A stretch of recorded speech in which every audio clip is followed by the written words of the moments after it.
দুর্নীতি এত ভয়াবহ এবং গোটা নিয়োগ প্রক্রিয়াকে যেভাবে কলুষিত করা হয়েছে, এটা রিপেয়ার করার মতন কোনো সুযোগ নেই।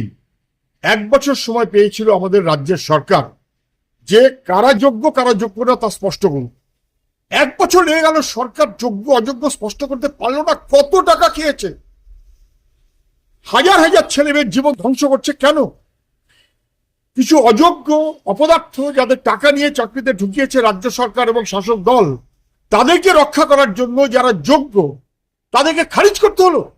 সরকার দাঁড়ালো অযোগ্যদের পাশে, সরকার যোগ্যদের পাশে দাঁড়ালো না, অযোগ্যদের বাতিল করার মনোভাব নিল না।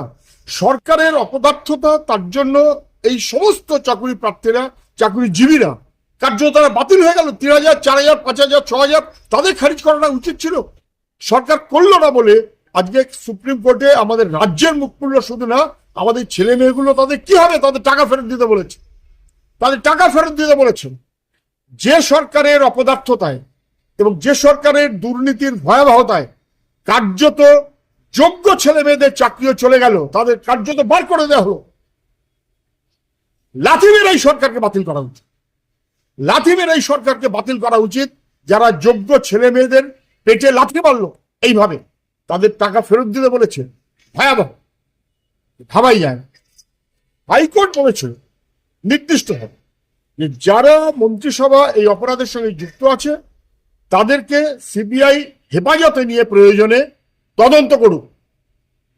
সেটাই জরুরি ছিল। সুপ্রিম কোর্ট এখনো সে ব্যাপারে কিছু বলেনি, বরং তাদেরকে অবিলম্বে হেফাজতে নিয়ে হাইকোর্টের অর্ডারকে মান্যতা দিয়ে সুপ্রিম কোর্ট হেফাজতে নিয়ে তদন্ত করতে বলুক।